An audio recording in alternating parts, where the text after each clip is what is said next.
c'est juste, c'est ce qui transparaît en termes d'évidence de moi, en fait, je fais plein de choses, mais ça veut pas dire qu'il y a une chose qui est plus importante qu'une autre. Ça veut pas dire que mes clients sont plus importants que mon podcast ou mon podcast est plus important que mes clients, etc. Même si, clairement, mes podcasts ne me rapportent pas d'argent. C'est-à-dire, à aucun moment j'ai monétisé mon podcast. À aucun moment j'aurais, je pense, envie de faire des épisodes avec de la promo, etc. Mais, mais je vois tout sur le même pied d'égalité. Même les projets que je fais avec Marine maintenant, où c'est pas encore monétisable, dans le sens où on fait pas d'offres, etc. En tout cas, pas encore. Pour moi, c'est tout aussi important que mes clients qui me rapportent de l'argent et qui me permettent de vivre et qui me permettent de faire plein de choses. Ça rapporte des choses différentes, mais ça veut pas dire que celles qui me rapportent de l'argent sont plus importantes que les autres.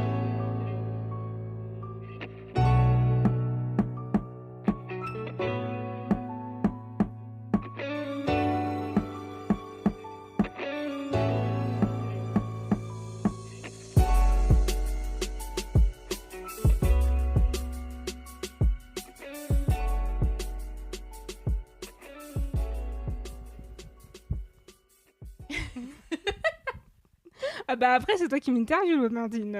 Si tu fais un silence pendant 1h30, ça va être marrant. Est-ce que tu veux filer ton verre d'eau avant de commencer? Non, c'est bon, j'ai fini. Très bien. Moi non, parce que moi je suis un peu intimidée en vrai. Ah bon? Non, Pourtant, c'est toi qui m'interviewe. Moi, je suis en position de vulnérabilité. Hein. Vraiment, je sais pas ce que tu vas préparer. Bonjour Diane. Salut. Comment ça va? Ça va bien. Il fait très lourd à Paris, donc il fait très chaud, donc il fait très humide et très chaud en même temps, ce qui est très désagréable. Mais ça va bien. Je tiens à dire que cet épisode est enregistré en compagnie de ton chat. Je sais pas s'il va dire beaucoup de choses pendant l'épisode, mais je pense que c'est important à savoir. Oui, Cookie, KUKI. C'est important que les auditeurs le savent. Ah oui, voilà. C'est un chat noir, bien sûr. Mm. Parce que ce sont les meilleurs d'Internet. Bon, c'est toi qui le dis. On n'est pas là pour parler de mon chat, on est là pour parler de toi. Du coup, tu te définis comme faiseuse, guerrière et deuxième cerveau. J'espère que pendant cet épisode, on arrivera à creuser un petit peu et à découvrir des choses de toi qu'on ne connaît pas. En tout cas, c'est mon intention. Alors, je sais que d'habitude, tu écris un texte de gratitude. J'en ai pas fait, mais en fait, j'avais envie de commencer par le fait que tu as dit que j'étais ton double. Et du coup, en préparant un peu cette interview, c'est vrai qu'il y a des choses... voilà, j'ai fait un peu la liste des choses qu'on avait en commun. Et tu me diras après ce que tu en penses. Le fait que Internet, c'est notre ami. Qu'on a toutes les deux, il me semble, un amour profond du contenu, aussi bien pour le consommer, mais aussi pour le créer. Tu as à cœur vraiment de soutenir et découvrir les coulisses des créateurs. D'ailleurs, dans les contributions dans les contributions à l'internet, tu as quand même 3 podcasts à ton actif, plus tu es deuxième cerveau de 2 podcasteurs qui ont une communauté, tout ça, donc il y a aussi un gros rôle dans l'internet mondial, on va dire. Mondial, on peut dire ça. Tu as aussi un côté très émerveillé, enthousiaste, où en fait, on sent, à la fois t'es une guerrière et tout, mais on sent qu'il y a un petit côté quand même, peut-être un soupçon de doute ou qui se retourne sans arrêt un peu sur le chemin parcouru avec beaucoup de gratitude et en documentant avec une vraie volonté de transmettre et avec une liste de dates incroyable, voilà, pour savoir alors là il s'est passé ça, telle date, il m'a répondu, c'était fou. Donc voilà, donc je me suis beaucoup retrouvée dans tout ça. Alors est-ce que toi tu te retrouves? Totalement. Merci, ça fait très plaisir. Ça fait toujours très bizarre d'avoir le regard de l'autre sur ce qu'on fait. Parce que je sais que je me remets beaucoup en question, t'en parles de aussi mon évolution. Et que j'adore vraiment me remettre en question et me poser des questions sur tout ce que je fais. Mais c'est sûr que d'avoir le regard de l'autre sur mon évolution et sur comment je transparais ça, parce que même si à chaque fois que je fais des choses, je me dis comment ça va être perçu des autres. Mais quand j'ai pas assez de recul sur, j'ai encore assez de mal à avoir du recul sur l'ensemble des projets que je mène, même si je sais que si je l'ai fait aussi, c'est parce que ça me représente J'écoutais une chanson, c'est marrant. Ce week-end, j'écoutais une chanson de Luciole qui s'appelle Une et qui disait je ne suis pas plusieurs, je suis une. Et je trouve que c'est ça aussi. Genre, il y a plein de gens qui me disent mais j'ai entendu toute ma vie, mais on peut pas tout faire dans la vie. Et ça m'agaçait un peu. Et ça m'agace encore toujours d'entendre des gens qui disent mais c'est pas un peu compliqué de faire plusieurs podcasts? C'est pas un peu compliqué de travailler avec plusieurs clients en même temps? C'est pas un peu compliqué de faire tout ça? Et j'ai pas dit que c'était pas compliqué. Je dis juste que ça demande de l'organisation, du temps et de l'ambition aussi de faire ça en fait. Euh, et en même temps, comme tu dis, je me pose pas trop de questions quand j'ai lancé mes podcasts, même celui avec ma sœur qui est en pause et qui est en arrêt maintenant. Quand ma sœur, je lui ai dit ah tu veux pas qu'on fasse un podcast? Ma sœur elle m'a dit ouais. Et j'ai dit ok et on l'a fait tu vois. Et c'est juste c'est ce qui transparaît en termes d'évidence de moi de bah en fait je fais plein de choses, mais ça veut pas dire qu'il y a une chose qui est plus importante qu'une autre. Ça veut pas dire que mes clients sont plus importants que mon podcast ou mon podcast est plus important que mes clients, etc. Même si clairement mes podcasts ne me rapportent pas d'argent. C'est-à-dire, à aucun moment j'ai monétisé mon podcast, à aucun moment j'aurais, je pense, envie de faire des épisodes avec de la promo, etc. Mais, euh, mais je vois tout sur le même pied d'égalité. Même les projets que je fais avec Marine maintenant, où bah, c'est pas encore monétisable, dans le sens où on fait pas d'offres, etc. En tout cas, pas encore. Bah, pour moi, c'est tout aussi important que mes clients qui m'apportent de l'argent et qui me permettent de vivre et qui me permettent de faire plein de choses. Ça rapporte des choses différentes, mais ça veut pas dire que celles qui me rapportent de l'argent sont plus importantes que les autres. Ok. Du coup, j'ai envie de rebondir sur le fait que tu dis que t'en as marre qu'on te dise que genre, mais c'est pas trop compliqué, il faut choisir. Euh, c'est quoi du coup Enfin, pourquoi ça t'énerve autant? Parce que j'ai l'impression en fait que les personnes qui disent ça, alors peut-être je me trompe, hein. Peut-être si vous dites ça et que vous n'êtes pas ces personnes, voilà. Mais j'ai l'impression aussi que les personnes qui me disent ça, c'est aussi des personnes qui sont encore dans des cadres très salariés ou qui, j'aimerais pas dire le courage, mais en fait qui ne sont pas mis en mouvement et qui ont pas eu la chose de se dire bon au pire j'essaie mais je vais rater et au pire si je rate en fait c'est pas grave. Tu vois on parlait du podcast de ma sœur que je faisais avec ma sœur. Il n'y a plus d'épisodes et en fait c'est pas grave, mais je suis très contente de me dire bah en fait je me suis mise en mouvement, mon podcast il n'existe plus, c'est pas grave en fait, c'est pas le plus important c'est pas que ça fonctionne, c'est que ça existe. Et je pense que le plus important dans ce que j'entends dans les gens qui me disent on peut pas tout faire dans la vie, c'est des personnes qui sont pas dans l'inaction mais dans la non mise en mouvement, tu vois, et qui se disent bah en fait bah ça ira plus tard ou un jour non mais un jour mais j'ai une super idée mais pas tout de suite ou moi j'ai une super idée j'ai un super scénario hein. Vraiment j'ai un super scénario dans ma tête mais il est dans ma tête. Ah bah ouais super mais il est dans ta tête hein. Il est que dans ta tête. Je pense que j'ai un énorme besoin que les choses existent en fait, de me dire en fait l'idée elle est là, après comment la faire c'est mon travail aussi de deuxième cerveau, tu vois, de savoir créer des process, de savoir faire une organisation qui tienne la route. L'organisation, l'organisation, comment on communique dessus, comment on trouve des financements si on veut le financer. C'est pas un problème de maintenant, c'est un problème de plus tard.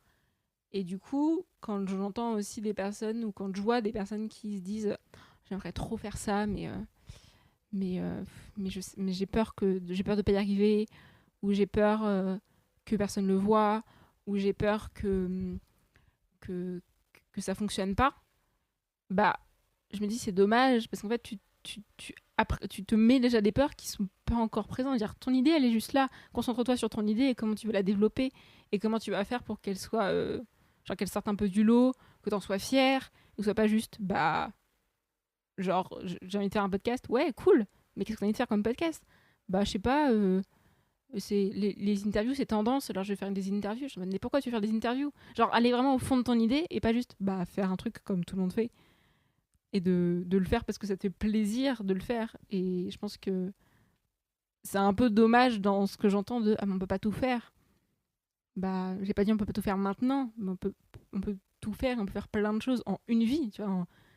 dans 10 ans, mais j'aurais pas fait 3 podcasts, j'en aurais fait 10, tu vois.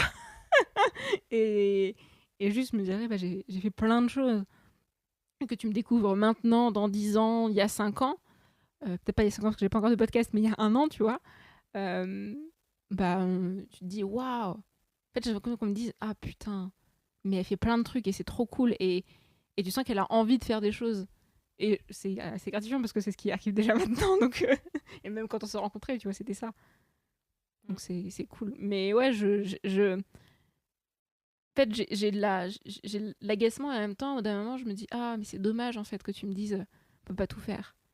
Parce que tu manques des opportunités de faire aussi des choses de ta façon, quoi. Ok.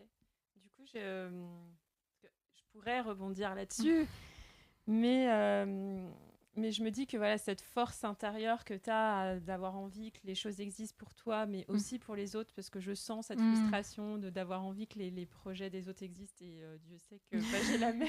donc voilà. Attends ton livre. Donc du coup, j'ai envie de faire un petit voyage dans le temps et pour essayer peut-être de comprendre d'où ça vient. Et donc toi, normalement, la question que tu poses, c'est quelle est ta première ambition? Mais j'ai envie de poser la question un petit peu différemment. C'est Diane, petite fille, elle était comment et qu'est-ce qu'elle aimait faire? Parce que genre, tu sais, quand il y a ces questions qu'on se pose sur l'ikigai, le chemin de vie, le sens de qu'est-ce qu'on a envie de donner à faire, et que des fois on est complètement déconnecté justement de son enfant intérieur parce qu'on a eu tendance à se mettre trop des cases à cause de la société. Bah, on essaie de revenir un peu au basique et quand on était petit et qu'on réfléchissait pas. Donc, j'ai envie de savoir, Diane petite, elle faisait quoi? Alors Diane petite quand? Diane petite 5 ans, est-ce que t'as un âge?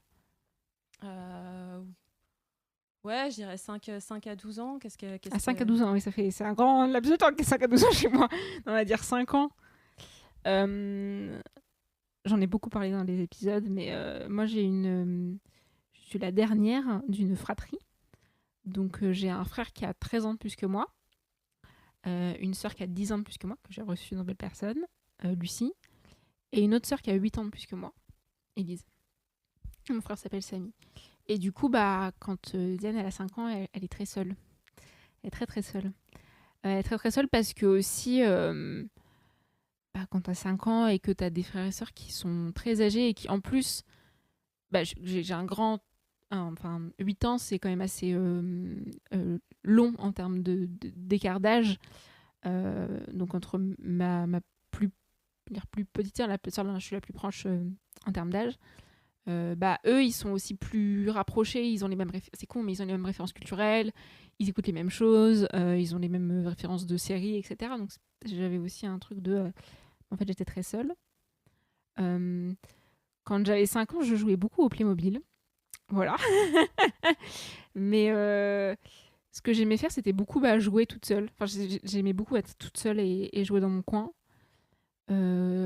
avec mes jouets. Et puis, jusqu'à mes 10 ans, j'étais aussi très seule dans le sens... mes parents s'engueulaient beaucoup. Et mon père et mes frères et sœurs s'engueulaient beaucoup. Des engueulades très violentes en termes de paroles, on va dire, et en termes de son. Donc c'était très, très colérique, les disputes. Donc quand il se passait ça, j'étais pas très heureuse et il se passait un processus assez compliqué pour moi, c'est que la seule chose que je faisais, c'était de me précipiter dans une chambre ou dans une salle de bain, etc. Et puis de m'enfermer et puis de pleurer toute seule. Parce que personne venait en aide. Et puis parce que j'avais pas l'impression aussi de avoir la légitimité de demander de l'aide aussi. Donc quand j'étais petite, j'étais pas très heureuse et du coup quand je me retrouvais seule ou quand je jouais, etc.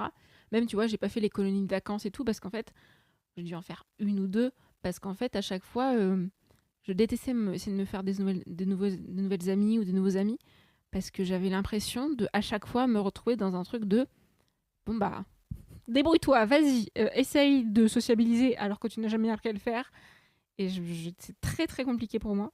J'aimais pas faire ça, j'aimais pas aller en colonie de vacances, j'aimais pas quand on faisait les sorties scolaires, genre les trucs de vacances ou je sais pas quoi. Je me souviens que j'en avais fait au collège, j'étais pas hyper dans ma peau, j'étais pas hyper à l'aise dans ma peau à partir d'une semaine loin de chez moi, parce que c'était pas facile. Ça voulait dire aussi aller loin de ma famille, et même si y avait des engueulades et tout, j'étais quand même très proche de ma mère, très proche de mes frères et sœurs. Donc le temps libre, je le passe à jouer, à dessiner un peu. J'ai toujours un peu ce côté artistique. Et puis en grandissant, vers mes 10-11 ans, mes parents ont divorcé.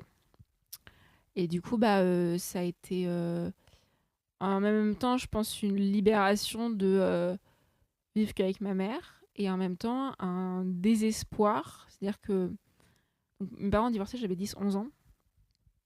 Et en fait, il s'est passé un truc très bizarre, c'est que donc, on habitait dans une grande maison avec 2 étages, un grand jardin, une dépendance, etc. On accueillait des étudiants et tout.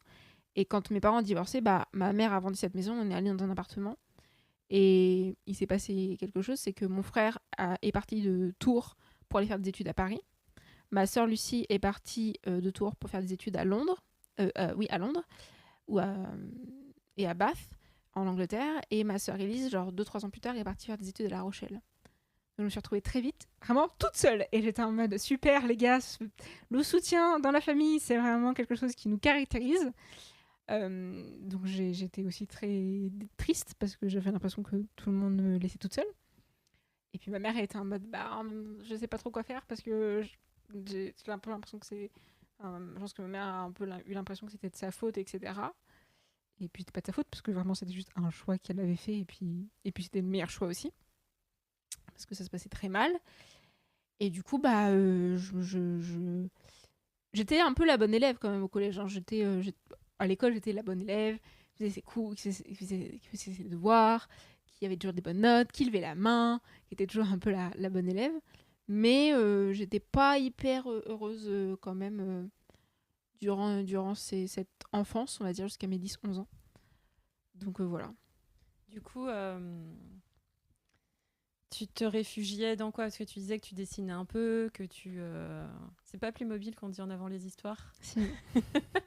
Non mais oui, je jouais au Playmobil, je jouais beaucoup bizarrement. Enfin bizarrement, je sais pas si c'est bizarre, mais je jouais beaucoup Playmobil, Barbie, Polly Pocket, tout ce que tu veux. Capla, vraiment, je pense que j'ai fait tous les jeux enfin j'ai fait tout, tu vois. Corolle, tout ce que tu veux.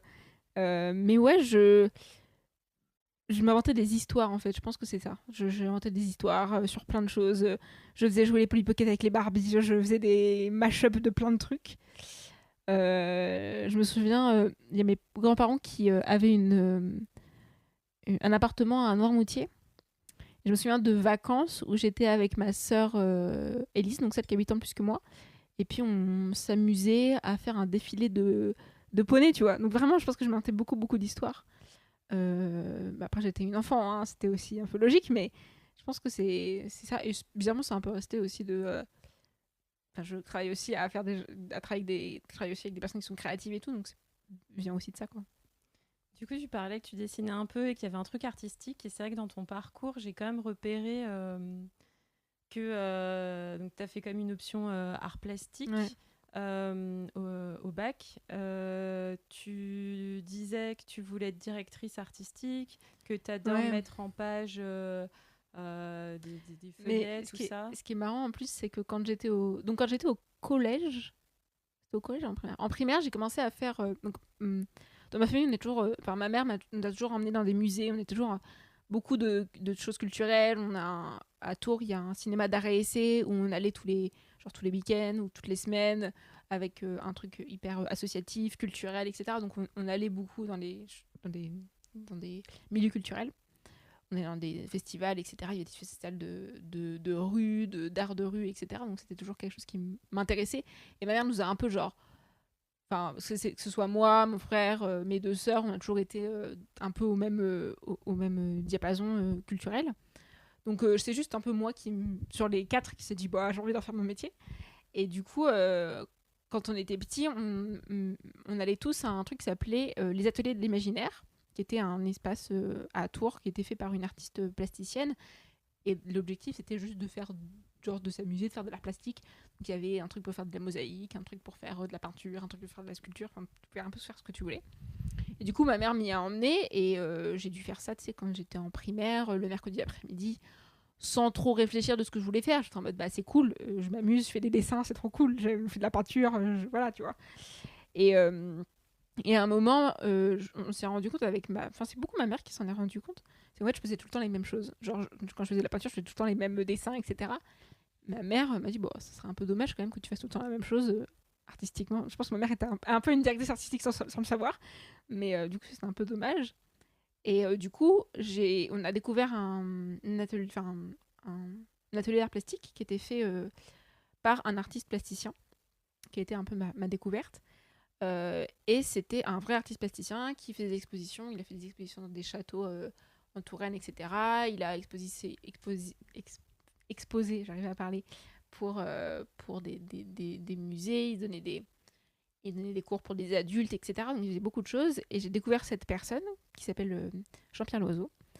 Et c'était un atelier d'art plastique que je faisais tous les mercredis après-midi. Et ça m'a changé. Et c'est d'ailleurs ça qui m'a dit, je me suis dit, quand je serai grande, je serai une artiste. J'étais un peu innocente et j'avais pas la notion de l'argent. Ce qui est intéressant, c'est qu'en fait, j'ai fait mon stage de troisième, je l'ai fait avec lui. Parce que bah, ça faisait depuis que je suis arrivée peut-être au collège, que je faisais les ateliers de l'art plastique tous les mercredis après-midi, où on faisait de la peinture, où il nous emmenait voir des expositions. C'était à La Riche, qui est une ville à côté de Tours. Il nous emmenait voir des expositions, il nous montrait des choses, et puis l'exercice c'était de faire comme cet artiste, etc. Donc on avait aussi une culture artistique qui était très présente. Et puis petit à petit, j'étais en mode, ouais, c'est quand même... c'est quand même génial d'être artiste peintre, tu vois, genre plasticien, tu passes ta journée dans ton atelier, tu fais rien et tout, tu passes toute ta vie à peindre. Bon, maintenant j'ai un peu évolué, mais c'était un peu mon rêve, quoi. J'étais en mode waouh. Et j'ai fait mon stage de troisième, du coup, une semaine avec lui. Et donc j'ai passé une semaine à voir son quotidien. Il m'a emmené dans un de ses ateliers où il faisait des cours pour des adultes, donc pas des enfants comme on était, mais c'est des adultes. Donc voilà. J'ai discuté avec quelqu'un qui faisait des cours de nu. Je suis allée voir une exposition qu'il faisait où il exposait des travaux des adultes qui travaillaient. Je suis allée voir plein de choses et j'ai découvert aussi son univers. Et j'ai aussi pris conscience en fait, c'est un métier qui est trop cool. Vraiment, c'est passionnant à ce mec, mais il faut vraiment être passionné de faire de la peinture H24 et de vraiment potentiellement pas totalement en vivre. Donc j'ai pris confiance de ça et je me suis dit, j'étais en troisième, hein, donc je me suis aussi rendu compte j'avais déjà un peu des questionnements de qu'est-ce que j'ai envie de faire plus tard. Et je me suis rendu compte que ouais, peut-être pas en fait, c'était peut-être pas une très bonne idée d'être artiste. Peut-être, je suis toujours en temps passionnée par l'art et j'adore aller dans les musées, mais artiste peintre, c'est un peu compliqué, quoi. Mais j'ai l'impression que cette expérience, ça t'a profondément marqué. Et qu'est-ce que ça t'a... qu'est-ce que tu retiens? Qu'est-ce que ça t'a laissé comme grand principe? Je crois d'ailleurs que c'était lui qui t'avait dit que fallait être curieuse de tout. Et est-ce qu'il y a d'autres choses que tu retiens, qui t'ont vraiment forgé? En y repensant, je pense que c'est ça, en fait, c'est être curieux de tout. Il m'a vraiment dit ça, je me souviens, c'était le vendredi, je lui disais, bon, bah, c'est la fin du stage, merci beaucoup de m'avoir reçu, c'était une super expérience et tout. Et puis je lui demande juste si tu as un conseil à me donner pour la suite, même si je suis pas artiste, etc. Qu'est-ce que ce serait? Il me dit, sois curieux de tout. Mais de tout. Genre vraiment, te limite pas dans tes rêves. Il me dit, mais moi, il y a plein de choses qui m'impressionnent. Et en fait, lui, donc, je pense qu'il est encore artiste peintre d'ailleurs, il était passé par la publicité.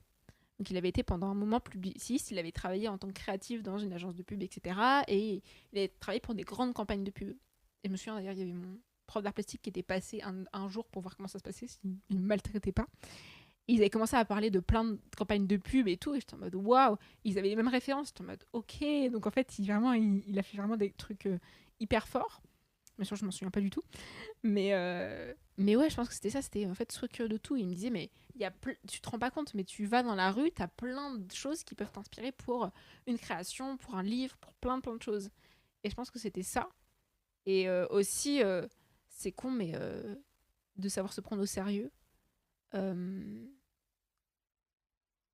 en y repensant, je pense que c'est ça, en fait. C'est à aucun moment, ils nous considéraient comme des enfants, tu vois. Ils nous considéraient comme d'adulte à adulte. Alors oui, c'était notre prof, oui, il faisait en sorte qu'on ne fasse pas n'importe quoi, mais ils nous considéraient comme des adultes, enfin comme des personnes comme lui. Quand j'ai fait mon stage, il m'a considérée comme une personne responsable et je me souviens, le stage, ça devait être toute la journée. Il me dit, bon, bah, en fait, si tu vas toute la journée, tu vas t'ennuyer, donc viens juste l'après-midi. Et je passais mon après-midi avec lui, et puis il me racontait plein de choses. Enfin, je pense que c'est ça, c'est de se prendre au sérieux et de pas prendre les gens pour des cons. Genre, si tu te prends au sérieux, bah prends aussi les autres gens qui t'entourent au sérieux. Parce que si tu commences à les prendre pour des moins que rien, ils vont très vite se rendre compte. Alors peut-être au début, tu sais, tu peux leur vendre des prix exorbitants, et c'est pas grave, tu vois, ça t'apporte de l'argent. En fait, sur le long terme, c'est quelque chose qui va plancher, quoi. Du coup, tu as dit un truc qui m'a interpellée et en plus, j'avais un peu cette question-là en arrière-plan du fait de si Diane elle était une artiste, qu'est-ce que serait Parce que, mais finalement, tu vois, quand tu disais lui c'était trop cool, il était dans son atelier, il Ouais. peignait toute la journée.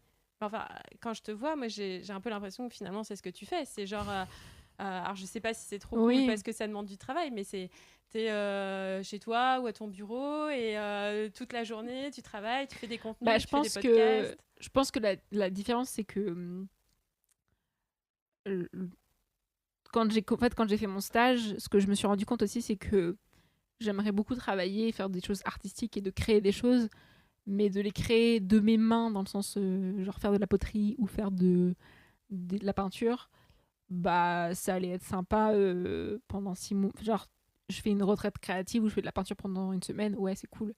Mais faire ça toute ma vie, je pense que je me serais beaucoup ennuyée. Euh, Enfin, je pense. Dans une autre dimension, peut-être qu'il y a une Diane qui est artiste et qui expose au Louvre, tu vois, ou qui expose au MoMA, ou je sais pas, mais je pense que je me serais vite lassée de me dire ouais, c'est cool. Et même, je le vois, genre, quand j'ai fait mes études, ma mère me disait, mais genre, à Tours, j'ai tout un stock de peinture, d'aquarelle, de tout ce que tu veux et tout, de de loisirs créatifs et tout. Et ma mère, elle me dit, mais c'est bizarre, tu fais plus de choses de tes mains, etc. Tu fais pas de poterie, tu fais plus de peinture, tu fais plus d'aquarelle. Et je dis, bah, non, parce qu'en fait, maintenant, les choses, je peux les faire sur mon ordinateur avec des logiciels magnifiques. Et puis, si j'ai envie de dessiner, bah, je me fais un croquis ou je me fais genre un schéma un peu nul sur un bout de papier. Et puis après, ça va. Et du coup, je pense que c'était aussi me professionnaliser avec des grandes guillemets, de me dire, bah, j'ai envie aussi genre, ce que je fais, je pense que je prendrais plus de plaisir de le faire sur du digital ou de faire du print un jour, un livre, etc., que de faire de la peinture, etc. Même si c'est aussi, je pense, quelque chose de très libérateur. Je le vois, des personnes qui en parlent. Il y avait Pénélope Baget qui en avait parlé dans le podcast avec Kylian où elle disait je crois que le nouveau truc que j'ai envie de faire, c'est de la peinture. Et je vois aussi ce truc de c'est hyper libérateur de faire un truc de tes mains, de dessiner, etc. Mais ouais. Mais je le vois, genre, quand j'écris, des fois, j'écris mes newsletters directement sur mon papier parce que j'arrive pas à les mettre en sens dans ma tête. Je le vois, je me dis, putain, c'est quand même hyper libérateur de l'écrire directement sur ton papier et après de le recopier. Et surtout quand je le recopie, j'ai pas exactement les mêmes mots et tout. Mais ouais, je suis un peu une artiste à ma définition, tu vois. Soit être une faiseuse, c'est aussi faire des choses. Et en soi, un artiste, c'est faire des choses. Donc on fait tous des choses, tu vois. On est tous des artistes. Et du coup, comment, parce que là, du coup, on a découvert Diane, voilà, qui découvrait le monde de l'art et tout ça. Et du coup, alors, bon, on n'a pas le même âge, mais Ah bon? Ah merde. parce que moi, il y a toujours ce moment quand moi je raconte mon histoire, genre, j'ai découvert Internet. Alors du coup, forcément, moi, je pose cette question avec ma perspective, genre, comment Internet est rentré dans ta vie, mais peut-être que ça a toujours été là. Et comment, du coup, t'es passé de ce truc l'atelier de ce monsieur qui était cool à je vais faire entre guillemets un vrai métier professionnel digital, et quel rapport tu avais avec Internet, quoi. Enfin, est-ce que c'était déjà là ou est-ce que... Bah, alors, on va revenir un peu en passé. Donc, dans la grande maison qu'on avait avec ma famille, on avait un ordinateur central. J'adore. Donc, ouais, c'était pas. Genre, je pense que les premiers trucs que j'ai fait sur Internet, c'était genre des jeux en ligne, des trucs nuls, genre d'habillement ou je sais plus quoi. J'étais très jeune. Les trucs que je regardais sur l'ordinateur, c'était des cassettes de Père Castor. Alors, info marrante, ou des cassettes ou des DVD de Père Castor. Et info marrante, j'étais très fan du Père Castor. Ma sœur m'avait imprimé les paroles du générique de Père Castor pour que je les apprenne et que bon, j'étais jeune et un peu insouciante. Mais ouais, les premiers trucs c'était genre ça. Mais vraiment le vrai déclic, je pense que c'était quand j'ai commencé à avoir accès à Facebook, parce que genre tout mon collège était sur Facebook, donc je devais être sur Facebook. Donc bref, voilà. Ma mère voulait pas que je sois sur Facebook, c'était une belle discussion qu'on avait eue de comment ça t'es sur Facebook. J'étais bah ouais, tout le collège y est, donc moi il faut que j'y sois un petit peu. Puis j'étais vraiment pas la personne la plus populaire du collège ni du lycée, donc c'était un peu compliqué. Mais voilà, et quand j'ai vraiment découvert Internet, bah c'était en seconde, je pense. Troisième seconde, ouais. Via Mademoiselle. Oui, le point Mademoiselle. C'est pas le point Godwin, c'est le point Mademoiselle.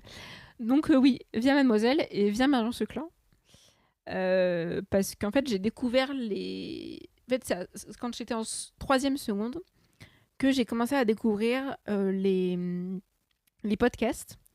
Et du coup, c'est à ce moment-là que j'ai commencé à découvrir la nuit originale de Thomas Hercouet, mais aussi tous les podcasts que faisait Mademoiselle, mais du coup aussi la chaîne YouTube de Mademoiselle, mais aussi, je pense que c'était peut-être en première que j'ai commencé à vraiment lire les articles, etc. Que j'étais vraiment plus investie. Mais ouais, c'était grâce à Mademoiselle que j'ai découvert Internet. Fab, si tu écoutes cet épisode. Et en quoi c'était une inspiration pour toi ? Qu'est-ce que ça a apporté dans ta vie, Mademoiselle, et ses podcasts et tout ça ? En fait, Mademoiselle, ça a été la preuve que et la confirmation de en fait c'est possible.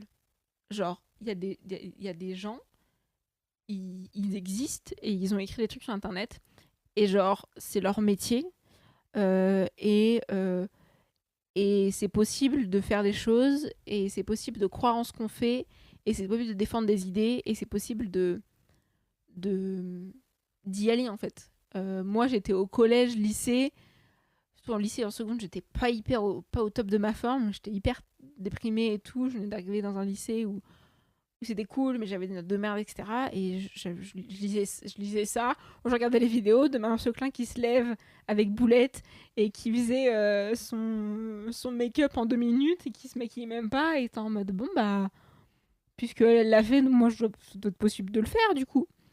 Et du coup, bah, j'ai découvert tout ça, j'ai découvert un univers qui...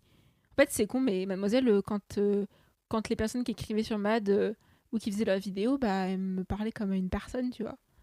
Et c'était pas en train de me dire, comme quand j'étais au collège ou quand j'allais pas bien, ou qu'il y avait quelqu'un qui venait me voir, genre... que ce soit ma famille qui était en mode ça va, tu te sens bien. J'étais en mode mais pourquoi on me parlait comme une débile en fait. Je suis un cerveau comme vous et merci de me traiter comme vous. Et quand j'ai lu Mademoiselle, j'étais en mode ah mais c'est possible. Genre c'est possible de me considérer comme une adulte et pas comme quelqu'un de débile où quand tu me parles, tu parles lentement et t'es en mode est-ce que tu comprends ce que je... Mais oui, je comprends ce que je dis, ce que tu dis, puisque je suis une personne avec un cerveau, donc merci de me considérer comme ça. Mais ouais, en fait, Mademoiselle, et maintenant, ce que c'est devenu, ça me correspond plus et ça me représente plus.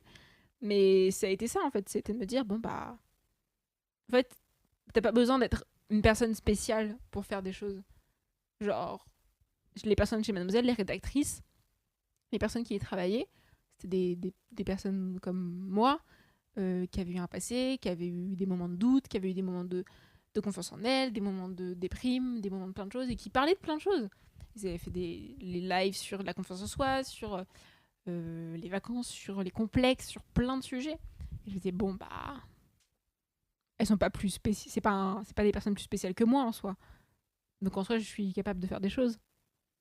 Et je suis capable de dire, aussi dire que j'en suis capable, dire aux gens quand ça me plaît pas, et quand je suis pas d'accord avec ce qu'ils me disent. Donc en soi, j'en suis capable, quoi. Est-ce que c'était pas aussi un soutien virtuel, parce que justement tu te sentais comprise si. et tu te sentais seule et... Ah si. Mais Mademoiselle, enfin en fait, je dirais pas Mademoiselle, mais quand j'ai découvert Mademoiselle, j'ai découvert vraiment le féminisme intersectionnel et toutes les personnes qui allaient, enfin qui tournaient autour, et toutes les pensées qui allaient autour, et plein de sujets aussi. Et je pense que je le dirai des milliers et des milliers de fois. En fait, je pense que le féminisme m'a sauvée et m'a permis de me rendre compte que je pouvais faire des choses, et c'était un soutien de me dire, en fait, si je me plante, mais à des milliers de kilomètres de ce que je voulais faire ou de ce que je voulais atteindre, ben en fait, il y a quand même des personnes où, quand je dors, quand je vais pas bien, ou quand j'ai déprimé et que j'ai plus envie de me battre, et que j'ai plus envie de... Quand je doute de moi-même, quand j'ai l'impression que tout ce que je fais, c'est vraiment de la merde, que je suis en mode, mais pourquoi t'as décidé de faire des podcasts en même temps, mais personne t'écoute, mais même, c'est vraiment des idées de merde, bah je me dis, il y a au moins une personne, que ce soit chez Mademoiselle, ou que ce soit dans le forum, ou que ce soit sur la communauté de maths, qui dira, bah, t'arrêtes d'être con. Non mais t'arrêtes d'être con, s'il te plaît. Vraiment, c'est vraiment super ce que tu fais. Arrête de dire que tu fais de la merde, parce que c'est faux. Arrête de dire que c'est des idées de merde, parce que c'est faux. Et arrête de dire que tu vas pas y arriver, parce que c'est faux. Donc ouais, c'était vraiment un soutien de me dire, bon, bah il y a d'autres personnes sur cette planète qui croient en toi à ta place. Donc ça devrait aller. Trop bien. En fait, ça me parle trop de ce que tu dis. Je sais pas si je dois rebondir Non mais vas-y. ou pas dessus, parce qu'en fait... Bon, alors moi, c'est différent de toi, j'étais fille unique, mais finalement, j'étais Oui, non mais oui. assez seule aussi. Bah oui, 8 ans de différence, c'est quand même un peu fille unique. Hein. Et j'étais pas forcément comprise aussi par ma famille. Et bon, moi, quand j'ai découvert Internet, c'était genre une fenêtre sur le monde. Voilà. Je me suis fait des amis très vite par Internet et tout. Et des gens qui regardaient les mêmes séries que moi, des gens à l'étranger. Enfin, c'était assez ouf. Et je crois que très vite, après, que ce soit via des artistes ou tout ça, en fait, il y a ce côté un peu cocon, ce côté, on n'est pas seul. Et du coup, je crois que c'est pour ça que du coup, on a potentiellement autant envie de transmettre et de donner aux gens, parce qu'on sait à quel point c'est important Puis c'est dur. Moi, je pense que je le dirais... Enfin, quand j'en parle, je dis j'ai attendu 19 ans avant de faire des choses. Dans le sens, pas de consommer du contenu, mais de créer réellement du contenu, à me dire je vais faire un podcast. J'ai attendu 19 ans. Et quand les gens me disent ouais, bon, 19 ans, non mais 19 ans. Imagine, là on fait une pause, t'attends 19 ans avant de se refaire un truc. Mais genre de poster ne serait-ce qu'une story, ou sur un post sur Instagram, ou une newsletter, tu vois, ou un podcast. 19 ans. On fait une pause, dans 19 ans on en reparle. 19 ans, c'est long. C'est très très long. C'est extrêmement long à me rendre compte que c'est pas les autres qui vont faire le travail. En fait, les autres, ils vont peut-être croire en moi, mais c'est pas les autres qui vont se bouger le cul et faire des posts Instagram et avoir de la légitimité et avoir de l'ambition. J'écrivais un post ce matin qu'il faut que je programme, où je disais j'ai pas appris à avoir de l'ambition, j'ai juste appris à me mettre en mouvement. En fait, il y a plein de gens qui me disent mais comment tu fais ? Mais comment tu fais pour faire des podcasts ? Mais comment tu fais pour travailler avec 2 clients en même temps ? Mais comment tu fais pour faire des projets avec Marine ? Je suis en mode mais en fait je le fais. Enfin, je sais que c'est con, mais je veux dire au bout d'un moment faut sortir les doigts, il faut y aller quoi. Et Et je sais pas vraiment d'où est-ce que ça vient. Alors oui, il y a plein de choses. Il y a le fait que j'ai envie d'accomplir mes rêves, le fait que j'ai envie de créer des choses et le fait que j'ai envie un jour d'avoir un espace pour des entrepreneurs ambitieux et engagés. J'ai envie de créer une maison d'édition avec Marine, de faire plein de choses. Mais en soi, je sais juste que en fait, le fait de me mettre en mouvement, c'est la meilleure chose que je puisse faire. Et c'est aussi dans l'évolution et dans le processus que je vais avoir que je vais apprendre le plus de choses. C'est pas en restant devant ma feuille et en me disant ouais, j'ai une super idée. Franchement, j'ai une super idée. Hein. Alors, le soleil. Non, en fait, c'est pas comme ça que je vais. C'est con, mais c'est pas aussi comme ça qu'on va changer les choses, tu vois. On est aussi très engagés toutes les deux et je pense que c'est aussi ça, c'est que il y a des temps pour réfléchir et pour être une guerrière qui va faire sa stratégie millimétrée et tout. Et puis il y a un temps où maintenant il faut se bouger le cul et il faut le faire quoi. Je sais que c'est con, mais enfin, comment j'ai fait Belle Personne ? Bah j'ai fait Belle Personne. Comment j'ai fait un podcast ? Comment j'ai fait 3 podcasts en moins d'1 an ? Bah j'ai fait 3 podcasts en moins d'1 an. Comment j'ai fait pour travailler avec 2 références qui travaillent, qui de référence de l'indépendance et de la créativité et du freelancing ? Bah j'ai travaillé avec ces personnes et je me suis bougé le cul. Et il n'y a pas... Y a pas de recette magique, hein. Je suis désolée de vous dire ça, ceux qui nous écoutez, mais il n'y a pas de recette magique. Juste, je l'ai fait. On va y revenir peut-être pour la recette magique, parce que moi j'ai quelques questions par rapport à ça, mais là j'ai envie de me faire un gros kiff. Vas-y. Parce qu'il y a, je sais pas si tu connais Julien Méniel, maintenant il a une chaîne YouTube qui s'appelle Dans ton cul. Dans ton corps. Dans ton corps. Oui, DTC dans ton corps. Oui, DTC, mais voilà, bon, il fallait que je la fasse. Voilà. Évidemment. Mais c'est quelqu'un que j'aime beaucoup parce qu'il faut quand même savoir qu'avant il était infirmier, oui. Il a été journaliste pour 20 minutes. Et justement, quand il était journaliste pour 20 minutes, donc il avait interviewé notamment Marion Seclin et plein de youtubeurs. Et ça s'appelait, je crois... Mon Internet à moi. Exactement. Je connais Internet par cœur. Donc, j'ai envie de te poser ces questions-là. Ah, cool. Donc, du coup, je te ferai pas la présentation puisqu'on l'a fait avant ta contribution à l'Internet. Mais par contre, donc, on va commencer. Donc, qu'est-ce que tu aimes faire quand tu glandes sur Internet ? Déjà, est-ce que tu glandes sur Internet ? Oui. Oh. Beaucoup trop. Alors, j'ai 2 trucs. Soit, j'ai un truc. C'est, en ce moment, c'est beaucoup YouTube. Donc, c'est aller chercher des nouveaux contenus YouTube. Donc, en ce moment, je me suis fait une playlist work-à regarder de tous les lives de Adobe. Vraiment, meilleure chose. Donc il y a des lives avec des directeurs artistiques, des lives avec des motion designers, des lives avec des illustrateurs. Et j'en ai déjà regardé 3 et j'étais en mode waouh, ces personnes sont fascinantes. Et en fait, ça, c'est con, mais ça me permet de alimenter plein d'inspiration et de me dire oh, mais il faudrait que je fasse ça avec cette idée. Donc ça, je passe beaucoup trop de temps à écouter des podcasts, mais ça c'est pas nouveau parce que j'en fais 3. Mais ouais, écouter des podcasts, je sais que il y a une personne que j'ai découverte il y a pas longtemps qui va normalement passer sur ce podcast. J'ai rien parce qu'il va pas accepter ma demande. Il s'appelle Aubin et qui a un podcast qui s'appelle À ceux qui osent. C'est un très beau nom, je trouve. Donc il a un podcast juste audio, c'est des interviews qui s'appelle À ceux qui osent et un podcast audio qu'il présente comme mi-deep, mi-hilar qui s'appelle À peu près sérieux où il invite des potes à lui pour parler de plein de sujets, de remise en question, de carrière, de créativité et tout. Et il a une particularité, c'est que il est podcasteur, mais il est aussi psy. Il habite en Belgique et du coup, je trouve que c'est une personne hyper intéressante, très fascinante, comme j'aime le dire sur ma newsletter. Du coup, en ce moment, je regarde beaucoup ses interviews, du coup, sur YouTube, ses podcasts filmés. Et en audio ses interviews et cette personne est vraiment hyper intéressante. En plus il a genre mon âge, je crois qu'il a 23-24 ans, donc il est assez jeune.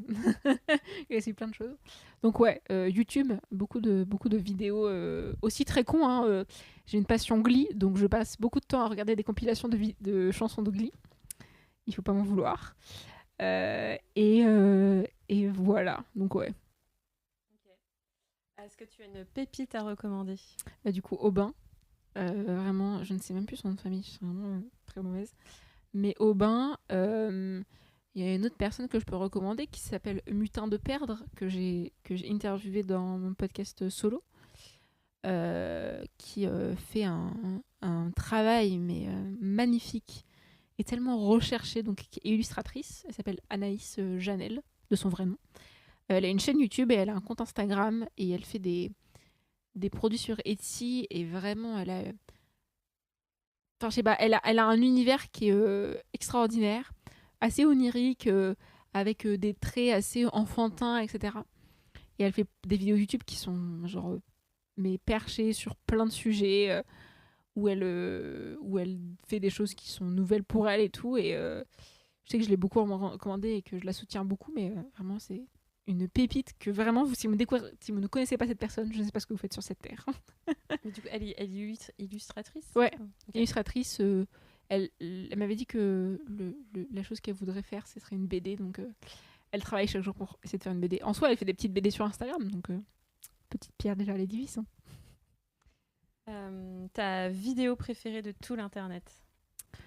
Alors, si vous ne connaissez pas Vanessa Bomba, qui est incarnée par la fascinante, l'extraordinaire Sophie-Marie Laroui, vous manquez la vidéo Mister Karim de votre vie, qui est la meilleure chose. C'est un clip tourné au Cap d'Agde avec des tenues de... Je pense que la vidéo date de 2008, 2009, 2008. Et c'est un clip qui est sorti de nulle part. Vraiment, je pense que la moitié... Je pense qu'il y a deux parties des personnes. Il y a une partie de personnes qui regardent cette vidéo et qui ne comprennent pas et qui sont en interrogation. Ils sont en mode, mais pourquoi? Il y a l'autre partie qui rigole et qui sont en mode, mais d'où sort cette personne? Donc, Vanessa Labamba, Mister Karim, vous tapez ça, mademoiselle.com, et vous laissez faire votre avis sur cette vidéo magnifique. J'ai hâte de voir parce que je Tu la suis connais passée... pas? Non, je suis passée à côté. Enfin, je pense. Enfin, en tout cas, ça Je me pense dit que tu rien, la donc connais. Hein. oui. Je pense que je te montre les 2 premières minutes et On verra ça. 2 premières secondes et tu comprendras. Une vidéo que tu voudrais voir disparaître d'Internet pour toujours?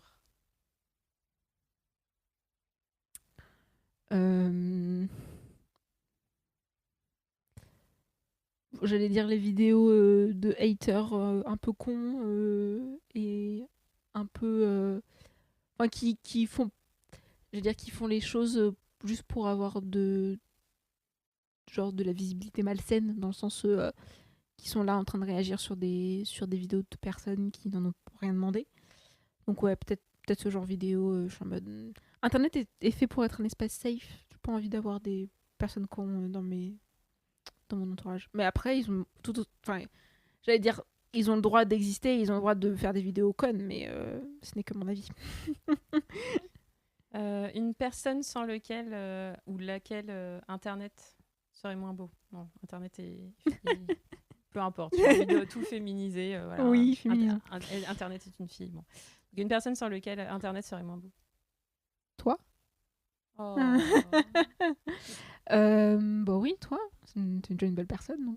Puis t'es passé dans le podcast, donc on se croit, t'es une belle personne. Hein. Non, mais il y a plein de gens.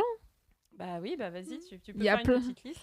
Mais il y a plein de gens. Bah, les personnes qui sont passées dans ce podcast, déjà, je tiens à le dire. C'est pas pour rien que ce podcast s'appelle Belles Personnes, c'est parce que ce sont des belles personnes. Donc, Internet serait moins beau sans ces personnes. Mais il y a plein de gens. Marion Seclin, vraiment, hein, je l'aime d'amour. Je l'aime d'amour. J'ai une admiration tous les jours, vraiment. Je vois ses stories, je suis en mode, mais cette personne est fascinante. Mais ouais, je pense que ma sœur qui me soutient et qui fait un travail de malade sur son compte Instagram et qui juste me demande des conseils sur son compte Instagram alors qu'elle a plus d'abonnés que moi, ce que je ne comprends pas du tout. Toi, c'est fou, mais notre compte, elle est un peu folle aussi. Marine, qui je ne comprends pas comment on fait pour travailler encore ensemble et faire en sorte que nos cerveaux fusionnent à chaque fois et que à chaque fois que je dis un truc, elle me dit bah oui, non mais oui, c'est normal parce que j'y avais pensé. Et quand elle me dit un truc, je me dis ah mais c'est marrant, j'y avais pensé aussi. Donc ouais, je pense les personnes qui font les choses pour elle et pour se dépasser et pas pour être famous ou être célèbre, tu vois. Pas pour la célébrité. Faites les choses pour vous, en fait. Pour les bonnes raisons, on va dire. Bah, j'aime pas dire pour les bonnes raisons parce que, tu sais, il y a des gens. Parce que du coup, moi, c'est pas une bonne raison. Non, mais en fait, c'est une bonne raison pour toi, tu vois. Donc, j'aime pas trop dire pour les bonnes raisons, mais ouais, pour te dépasser et de savoir pourquoi tu le fais, en fait. C'est marrant, mais. Je en discutais d'ailleurs, je répondais à un commentaire sur LinkedIn ce matin, où je sais plus, c'était un truc sur le contenu et tout, et je disais, bah, le plus important, en fait, c'est de savoir qu'est-ce que tu veux faire et pourquoi tu veux le faire. Et puis l'auteur de cette publication disait, oui, mais c'est compliqué parce qu'il y a plein de gens qui savent pas pourquoi ils veulent le faire. Je me dis, bah, ton exercice, c'est de savoir pourquoi tu veux le faire avant de faire un truc. Parce que, en fait, si tu commences à faire les choses et que tu sais pas pourquoi tu les fais, bah, genre, bah, tu fais, mais bon, je sais pas, j'ai fait un truc, mais bon, je m'en fous un peu, quoi. Enfin, je m'en fous un peu, mais bon, bah, ouais, je fais un truc, mais bon. C'est pas grave, enfin, genre, je sais pas, tu vois. Je suis en mode, mais comment ça, tu sais pas? Bah, je sais pas, j'ai fait un post Insta, ou j'ai fait un podcast, mais bon, ouais, bon, enfin, je fais des interviews, quoi, c'est cool.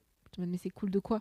Bah, c'est cool. Non, mais va chercher plus loin, genre, va au plus profond de ton idée. Comme ce que je disais tout à l'heure, va au plus profond de ton idée, va pas juste en mode, ouais, c'est cool de faire des interviews. Oui, parce que ça détermine après les actions que tu mets en place. Oui. Et pourquoi? Et c'est aussi ça. Si tu sais pourquoi tu le fais, tu es capable de faire des trucs, mais beaucoup plus belles, tu vois. Genre, c'est pas juste des trucs parce que c'est cool. Genre, si tu me dis, j'ai envie de faire un podcast, je te dis, ah, pourquoi? Parce que c'est cool. Je suis en mode, non, mais. Genre, tous les podcasteurs, ils me diront ça, tu vois. Qu'est-ce qui fait que. Qu'est-ce qui fait que c'est cool pour toi? Genre, pourquoi c'est cool? Bah, parce que c'est cool. Non, mais c'est pas une bonne raison. Ou genre, le truc de. Pourquoi tu fais ce truc? Bah, parce qu'on me l'a demandé. Genre, non, mais. Si tu me dis juste parce qu'on me l'a demandé, en fait, c'est pas une bonne raison. Enfin, je veux dire, il y a plein de gens qui me disent. Je leur demande qu'est-ce qu'on t'a demandé le plus de fois dans ta vie.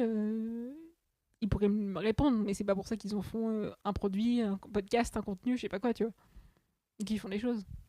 Du coup, j'ai envie de faire le point Vianney, parce que sinon, ah comme ouais, ça, on aura listé. Je vais faire un bingo belle personne. Pour vous dire le point Vianney, le point Mademoiselle, le point Valeur. Marion Seclin. Le point Marion Seclin.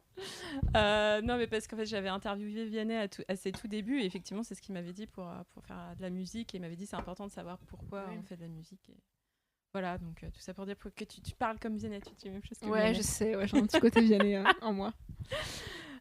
Et donc, dernière question de ce questionnaire, mon internet à moi. Les réseaux sociaux, c'est le bien ou c'est le mal? Les réseaux sociaux, c'est comme la vraie vie. C'est la vraie vie. Donc, les réseaux sociaux, c'est comme... Enfin, c'est des vraies personnes. Enfin, c'est la vraie vie. Donc, en fait, quand il y a... Et pour moi, ça veut dire deux choses. Ça veut dire que c'est le bien et le mal en même temps. Dans le sens, quand tu as ton téléphone et que tu vois des insultes, bah, ça veut dire que ce sont des vraies personnes qui les ont...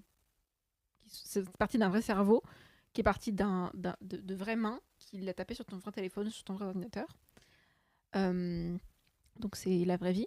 Mais ça veut aussi dire, pour moi, que quand tu vois le film Les Dissociés qui est disponible gratuitement sur YouTube, bah, c'est aussi des vrais gens qui l'ont fait. Et si ça veut dire qu'eux, ils l'ont fait, bah, ça veut dire que c'est possible aussi de le faire. Ça veut pas dire que c'est pas facile. J'ai pas dit que c'était facile de faire des choses. J'ai pas dit que c'était facile de faire des vidéos sur YouTube, de faire des podcasts, de faire plein de choses. Mais ça veut dire que c'est la vraie vie, que ce sont des vrais gens qui les ont fait derrière. Donc c'est le bien et le mal en même temps.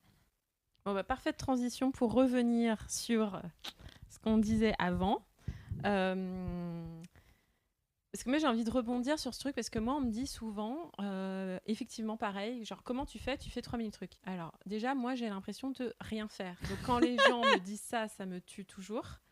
Parce que je pense que moi, mon plus gros problème dans la vie, c'est de bien prioriser. Moi, j'apprends en ce moment aussi à me connaître sur le fait que, bah, en fait, j'ai peut-être besoin d'une journée dans la semaine où juste je fais rien, et enfin je fais pas rien parce qu'en fait je vais me nourrir autrement, et voilà, mais je veux dire, j'essaie de vider mon cerveau de toute cette espèce de charge mentale voilà. Donc moi j'ai un peu du mal à prioriser. Des fois je me laisse porter justement par les opportunités. Des fois je fais des choix très spécifiques, genre je quitte mon taf M6, je vais pas rebondir tout de suite sur un taf freelance. Je peux être bénévole sur un festival photo et être responsable photo, gérer une équipe de photographes. Voilà, donc là, c'était un vrai choix. Et puis, finalement, ça fait 3 ans que je fais ça. Et là, je commence à me dire, bon, je sais pas encore si je vais continuer parce que j'adore, mais en même temps, voilà. Mais en fait, du coup, je me pose pas la question, effectivement. Je fais, mais par contre, après, il y a des projets perso comme tu peux être qui tu veux. Où là, j'ai été en PLS pendant un petit moment et mon logo et voilà. Et puis finalement, j'en ai fait 1, puis 2, puis 3 et ça existe. Mais du coup, moi, j'admire en fait ta rigueur. Alors parfois, je trouve, c'est mon opinion, ne me tape pas, que parfois tu fais peut-être même trop de contenu ou tu documentes trop. Et en même temps, c'est génial parce que, voilà, je pense que tu as vraiment envie, cette espèce d'envie de transmettre à fond et de donner à fond tout ce que tu peux pour montrer aux gens que c'est possible, de montrer ton cheminement, tes astuces. Et c'est vrai que c'est hyper précieux parce que y a...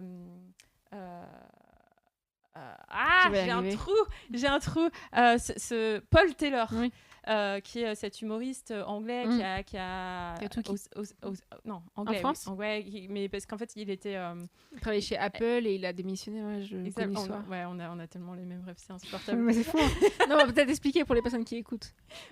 Donc Paul Taylor, c'est un humoriste qui habite en France, qui est d'origine irlandaise, qui a une mère irlandaise et un père qui habite en Suisse, je crois maintenant, qui a fait, donc qui est né en Angleterre, qui est né en Irlande, etc., et qui a fait toute son enfance en France, qui a vécu une partie aussi en Espagne, et qui du coup parle extrêmement bien français et en même temps extrêmement bien anglais.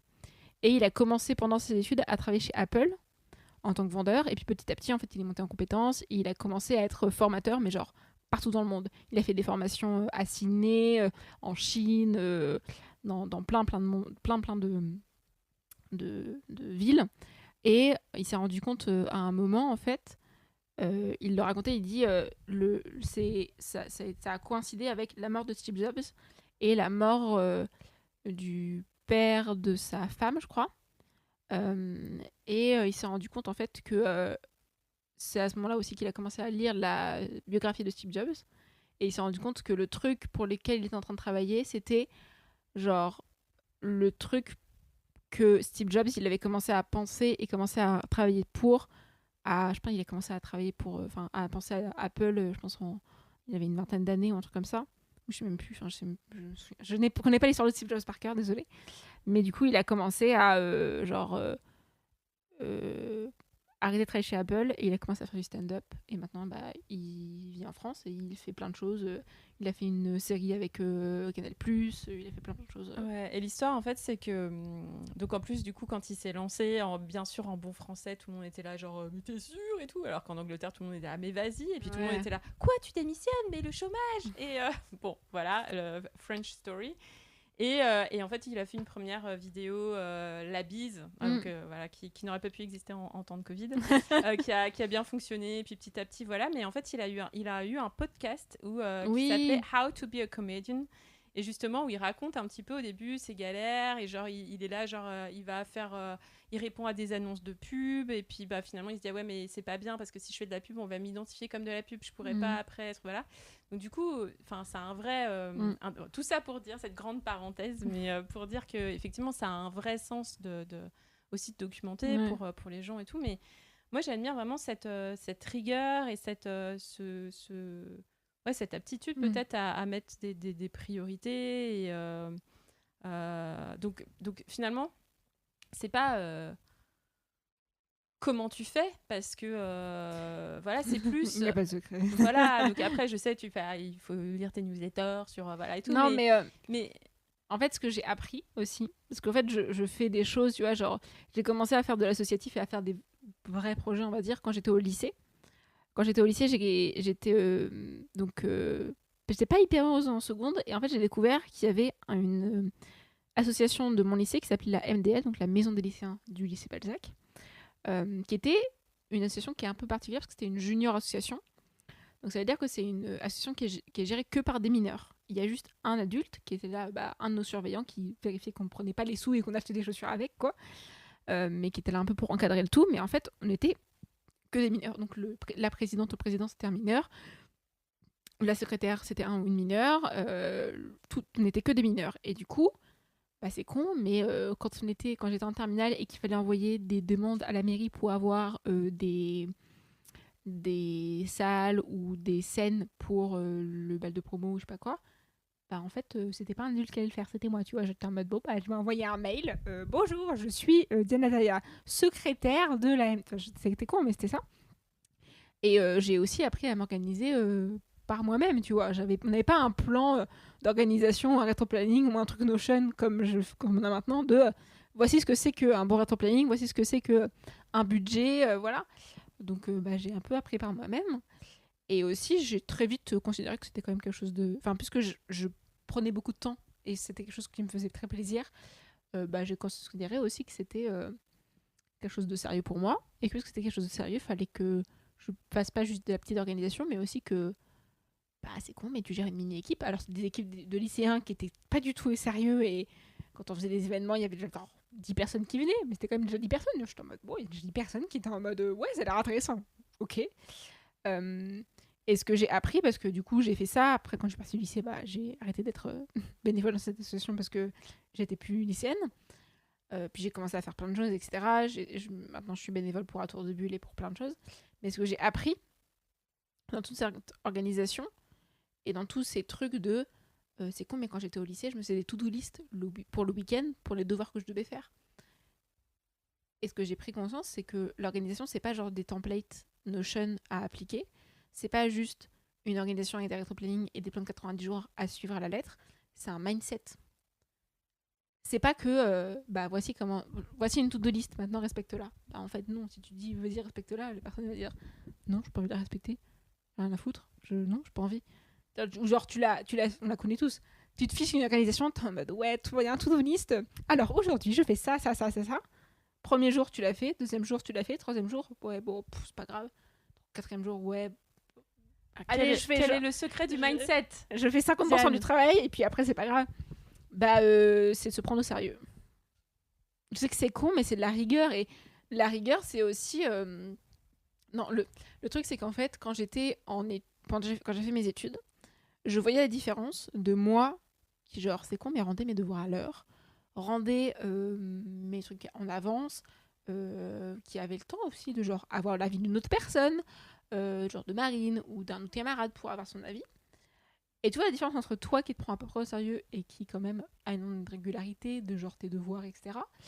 Et puis tu vois les autres personnes de ta promo qui pendant les heures de projet en fait font rien et regardent Netflix.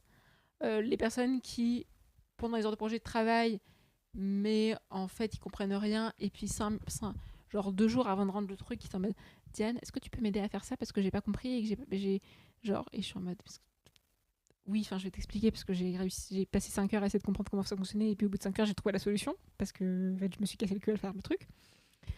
Donc voilà. Donc la solution c'est qu'en fait j'ai vu des personnes qui ne se mettaient pas au travail et qui n'avaient pas une organisation claire, définie et qui n'arrivaient pas à se bouger le cul, à se dire en fait c'est important. En fait c'est ça, c'est que je sais que pour moi c'est important et je sais que le week-end il faut que peut-être je vais leur travailler ou trouver des idées pour des trucs mais j'essaie de ne le moins travailler possible. Et c'est con, mais je suis partie en vacances 2 semaines à La Rochelle. Je me suis dit un truc, je me suis dit, Diane, tu ne prends pas ton ordi. Tu désinstalles Instagram parce que sinon tu vas travailler. Parce que je te connais et parce que c'est pas possible.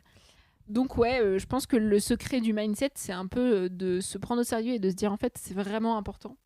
C'est vraiment important parce que je sais que sinon, c'est con, mais quand j'ai fait mes études, je préférais rendre un truc qui était pas genre pas top et avoir peut-être un 8 sur 20 que de ne pas rendre quelque chose et d'avoir un 0.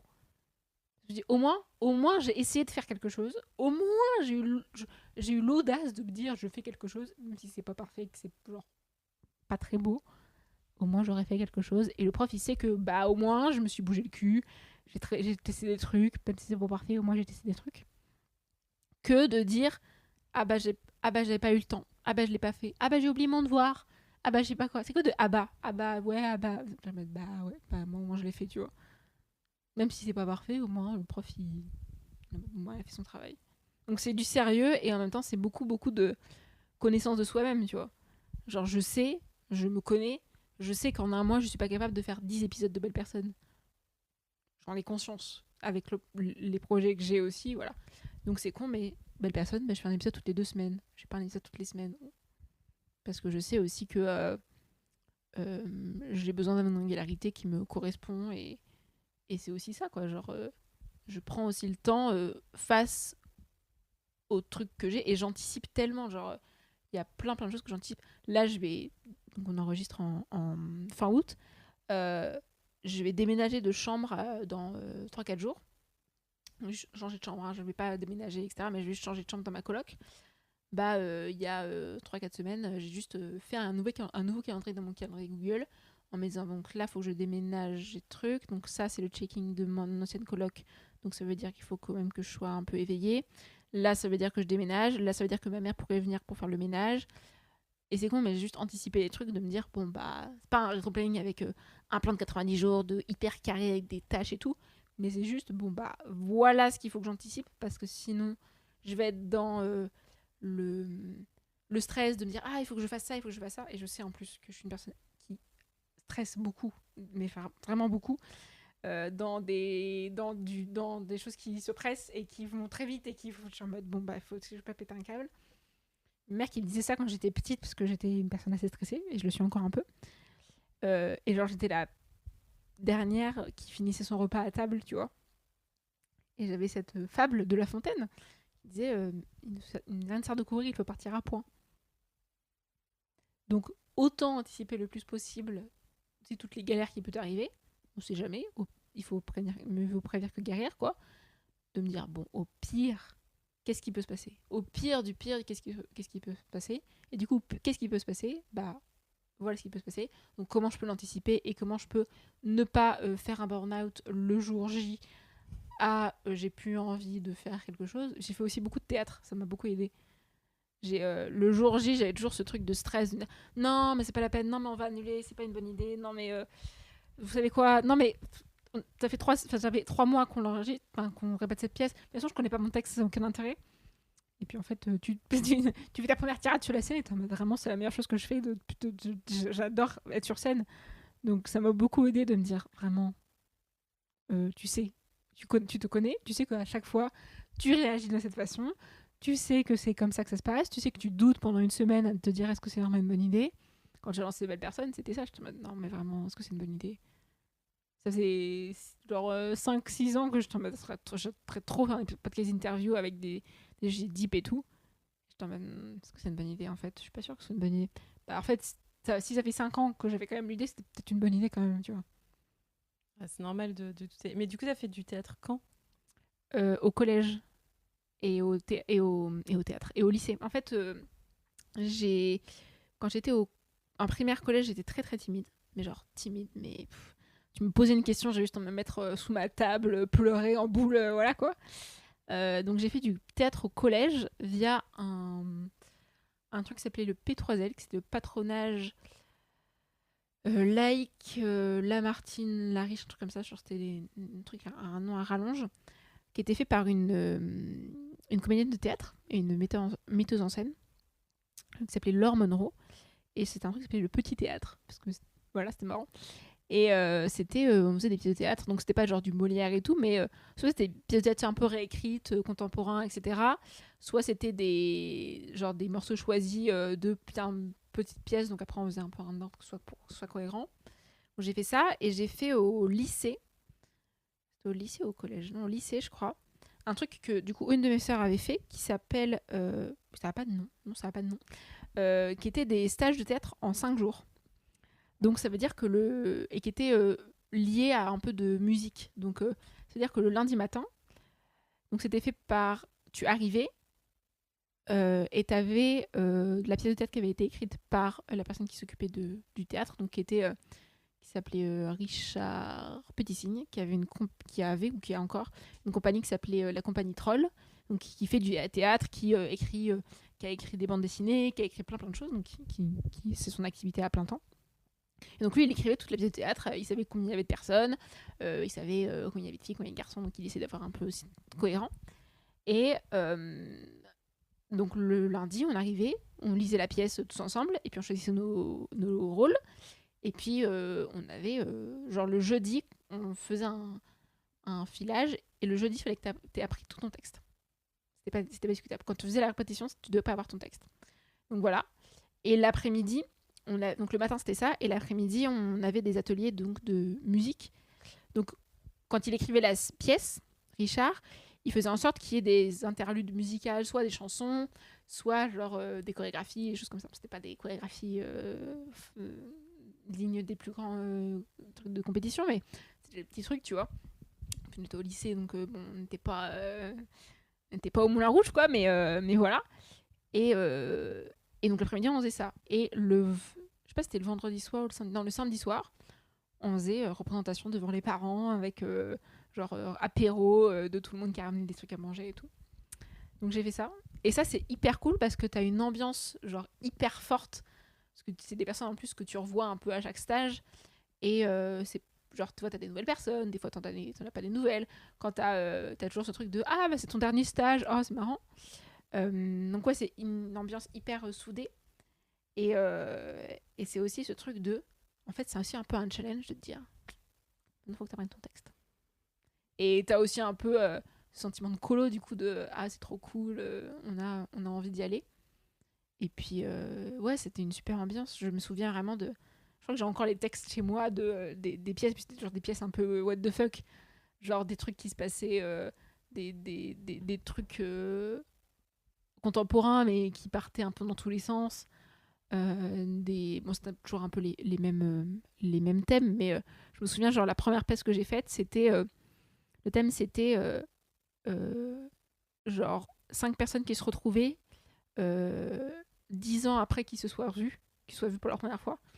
Donc voilà, c'est un truc comme ça. Et puis, genre, pendant qu'ils se retrouvent, il y a quelqu'un qui meurt. Tu vois, des trucs un peu what the fuck, ça n'arrive jamais dans la vraie vie. Avec des histoires de genre, il y en a un en fait qui, pendant les 10 ans, il y en a un qui a couché avec l'autre. Et puis en fait, l'autre, il s'est marié avec l'autre personne. Enfin, genre des trucs un peu what the fuck. Et puis à un moment dans la pièce, t'as genre un truc qui part en truc totalement bourré. Je me souviens d'ailleurs, pendant la représentation, donc on n'avait pas des vraies bouteilles d'alcool, mais on avait genre du jus de pomme. Et on avait récupéré des bouteilles d'alcool de nos parents pour faire genre on buvait de l'alcool. Et le truc, c'est que je vois, donc c'était genre c'était le seul mec, je pense, dans la troupe qui nous sert tous à boire. Et je vois qu'il verse vraiment toute la bouteille. Et en fait, je crois qu'il restait genre un quart de la bouteille. Il s'est dit, bon, il faut qu'on finisse la bouteille parce que sinon ça va faire bizarre. Et on s'est dit, ouais, allez, c'était un peu un truc improvisé. Donc, ouais, on finit toute la bouteille. Et vraiment, je bois le truc et je m'étouffe sur scène. Et je me vois, merde, la sac, en mode, ça va. Genre en mode, ça va, ma fille? Vraiment, je m'étouffe sur scène et genre, c'était. Je pense que les gens pensaient. Est-ce que c'est vraiment genre. Elle joue très très bien ou vraiment elle s'étouffe sur scène? Et spoiler, je me suis vraiment étouffée sur scène. Après, tout allait bien, j'ai survécu. Mais oui, c'était marrant. Et c'est toujours des souvenirs aussi qui marquent. Et de se dire aussi. C'est toujours ce truc de, en fait, c'est pas des personnes exceptionnelles, tu vois. C'est des personnes qui avaient mon âge. On a un peu tous les mêmes références, tous les mêmes envies, etc. Donc bon bah on était là pour s'amuser, on était en mode bon bah vas-y amuse-toi.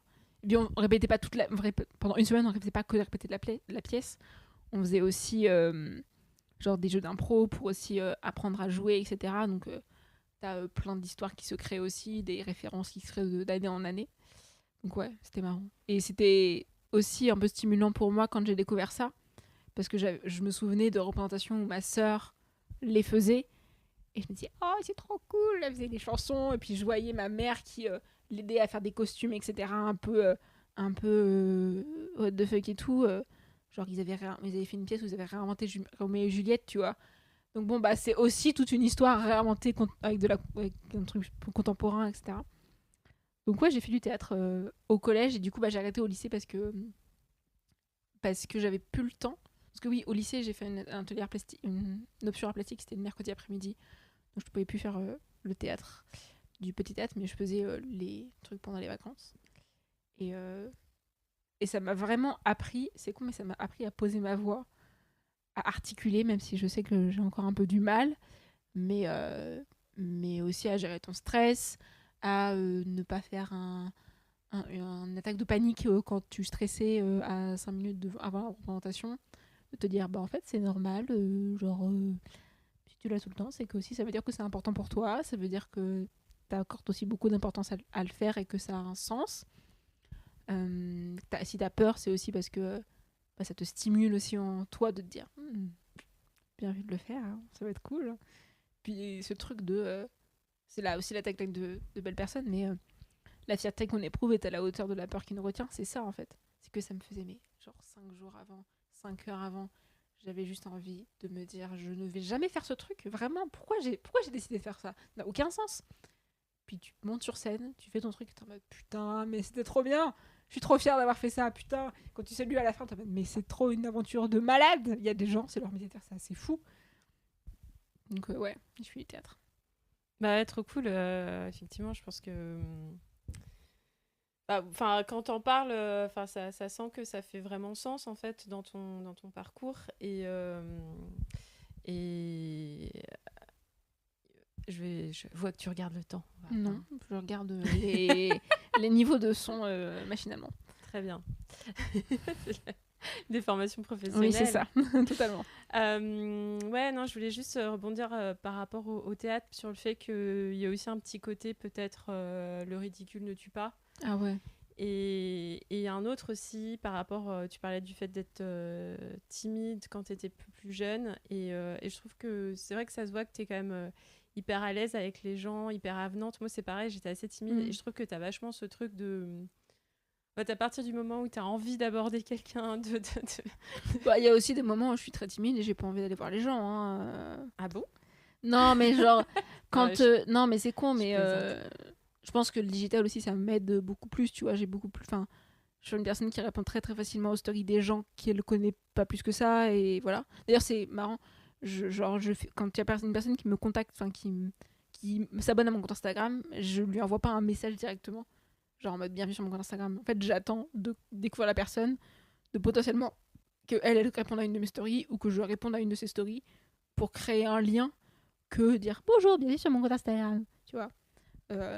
Donc j'aborde beaucoup plus, mais genre en physique, je pense que si tu me mets, je pense que si vraiment je suis toute seule dans une salle où je ne connais personne, j'ai peut-être un peu de mal à aller voir les gens. Bon, pas tout de suite, mais genre, je pense que pendant 1 heure, j'ai encore un peu de mal. Je suis en mode, c'est un peu dans mon coin. Mais si c'est dans. Genre, c'est con, mais si on fait un apéro de freelance et que je connais déjà 3 personnes, je vais avoir envie de discuter avec plein de gens, tu vois. Donc c'est aussi une facilité que je me mets de me dire, bon bah. Ça dépend du secteur aussi, hein. Vraiment. Je pense que si tu me mets dans une salle d'attente, je vais pas commencer à taper à discuter à tous les patients, mais. Ok, non mais trop intéressant ce que tu dis sur le fait aussi que le web ça peut aider. Après je sais que ça dépend des gens, il y a des gens qui bloquent au contraire, mais c'est aussi une vraie force aussi pour nous quoi. Et du coup tu parlais de stress et parce que je sais que enfin voilà on peut parler aussi de peur un peu dans ton...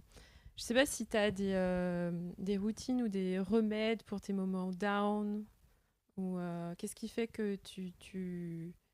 Enfin, voilà, peut-être que justement, tu arrives à bien anticiper ou quand si non, pas toujours. Des fois, je suis juste down. Hein. Des fois, je vais pas vous mentir, j'ai juste envie de pleurer dans mon lit. Bah voilà, ouais, qu'est-ce que tu fais alors dans ces cas-là Bah, spoiler, quand je vais pas bien, je m'autorise à pas aller bien. Si j'ai juste, genre, des fois, des week-ends, j'ai pas envie de sortir, j'ai pas envie de aller faire des courses, de faire du ménage et tout, bah, je reste dans mon lit à regarder Netflix ou à regarder des vidéos YouTube. Et je me laisse autorisation de le faire. Après, quand je sais que je suis dans des périodes de stress intense, je le dis aux gens. Alors, je sais que ça me fait marrer pas mal de personnes quand j'en parle, mais quand je suis en SPM, quand je suis en syndrome prémenstruel, je le dis à mes clients. Donc, je dis à Thomas et à Kylian, je suis en SPM. Sachez-le. Juste, sachez-le. Potentiellement, je vais avoir du mal à comprendre ce que vous allez dire. Je vais avoir du mal à aller de l'avant quand vous m'expliquez quelque chose. Je vais avoir du mal à vous répondre. C'est pas que je suis plus down. Enfin, je suis pas que je suis plus stressée quand je suis en SPM, mais je suis plus je suis plus down, j'ai une énergie j'ai pas, c'est pas à ce moment-là qu'il faut me dire j'ai envie de faire plein de projets et j'ai envie que tu m'accompagnes. Je suis en mode quoi, attends, je sais même plus quelle heure il est, j'ai mal à la tête. Donc voilà. Donc je le dis aux gens. Je le dis aussi à Marine quand je suis down et quand j'ai pas envie. Et c'est marrant d'ailleurs avec Marine, on a nos règles en même temps. Donc quand moi je suis pas bien et que j'ai pas envie d'aller de l'avant, et bizarrement elle aussi. Et donc on est un peu alignés là-dessus. Donc ouais, première chose, le dire. C'est con, mais quand tu dis, même genre c'est con, mais des fois j'en ai déjà parlé sur Instagram en mode bon bah je suis en SPM, mais du coup ça va, aujourd'hui j'ai fait ça, c'était cool.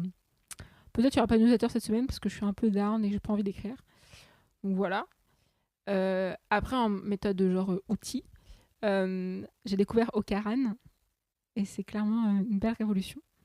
Ils ont un syndrome, je ne sais plus comment ça s'appelle, antidote, voilà, qui permet de lutter un peu contre le stress. Et je sais que quand j'arrive pas trop à dormir ou quand je sais que je vais avoir des moments de stress intense, etc., j'anticipe aussi de me dire prendre 2-3 gouttes genre la journée ou quelque chose comme ça. Ça, c'est un truc que m'avait conseillé une docteure quand j'étais petite, c'était les fleurs de bac. Donc j'ai des pastilles de fleurs de bac à côté de mon bureau. Quand je sens que j'ai des moments de stress intense qui me viennent directement, je suis en mode, on va anticiper de pas être down. Et puis sinon, c'est con, mais respirer. Hein.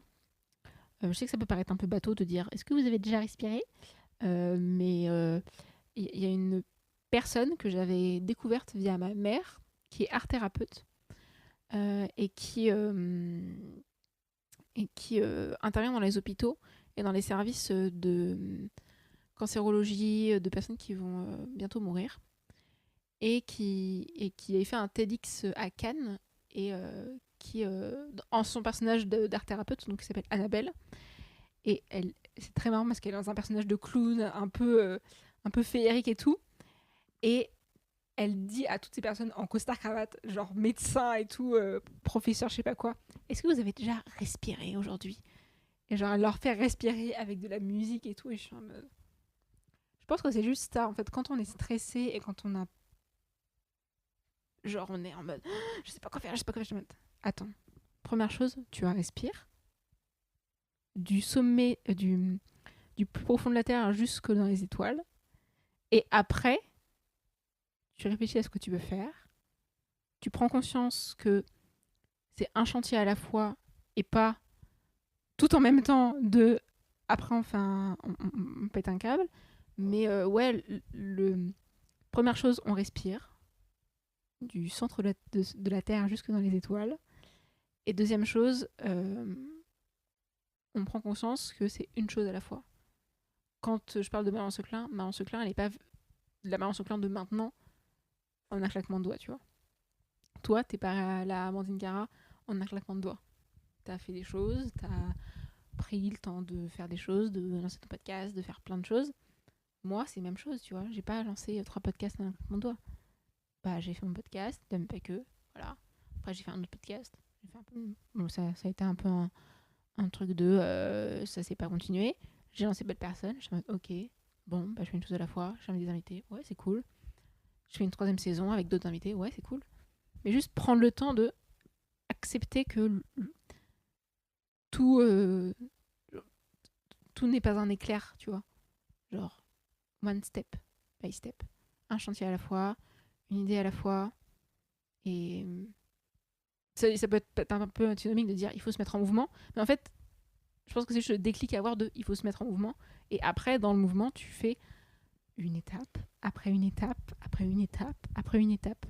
Genre, tu montes pas la tour Eiffel en une marche, tu vois. Tu fais une marche, puis une marche, j'arrive à parler, puis une marche pour enfin arriver au sommet de la tour Eiffel. Donc voilà. Donc quand vous êtes stressé, respirez. Du coup, dernière question. Tu parlais de monter la tour Eiffel. Alors, on va se projeter un peu. Quelles sont, j'allais dire, tes motivations pour demain, mais c'est plus voilà, tes projets. Je sais que dans 5 ans, 10 ans, tu aimerais monter une maison d'édition. D'ailleurs, je me disais pourquoi le livre. Je sais que ta sœur a sorti un livre, je sais que ta mère est orthophoniste, je ne sais pas s'il y a un lien. Pas vraiment, mais oui. Voilà, ou d'autres projets, d'autres envies. Qu'est-ce que... La maison d'édition, c'est ça. En fait, avec Marine, on a fait une école qui s'appelle l'École supérieure des techniques de l'édition et du numérique. Et en fait, ça a été créé par par mon ancien directeur, parce que c'est toujours le même, mais je ne suis plus étudiante.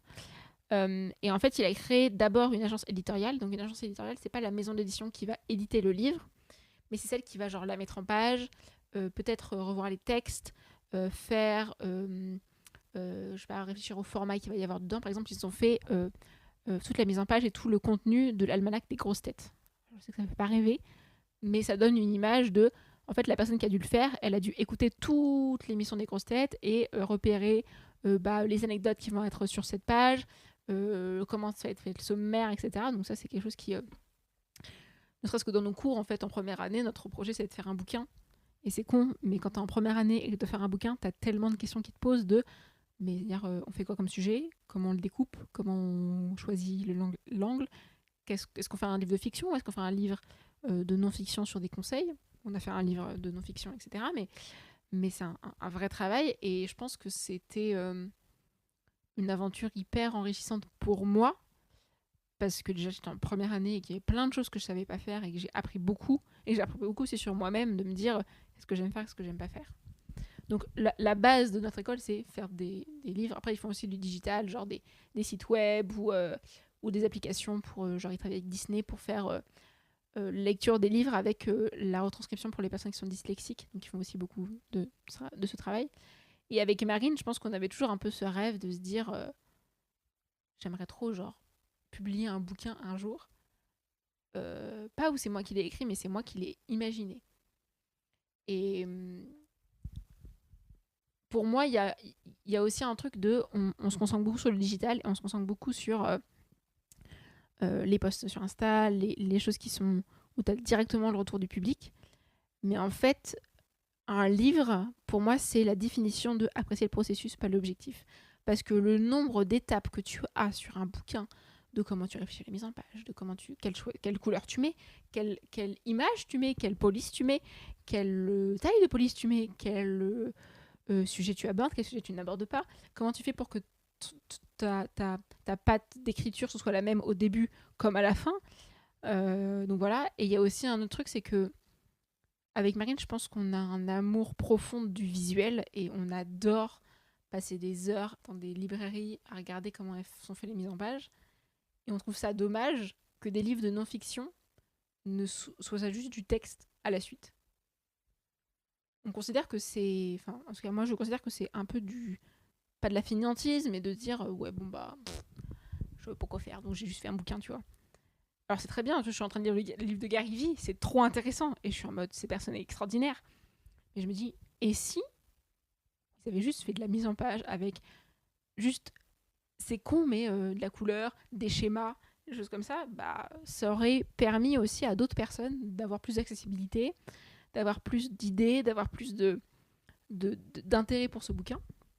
Et je pense qu'on a ce rêve avec Marine de faire ça aussi pour pas faire les choses n'importe comment. Je pense qu'on a ce truc de... On a envie de construire une carrière, on a envie de construire des choses, on a envie de construire des choses qui nous correspondent. Et puisque ça nous correspond, bah on va pas juste faire genre... C'est con, mais on a commencé d'abord à faire un podcast, pas faire des offres. Parce que on a déjà...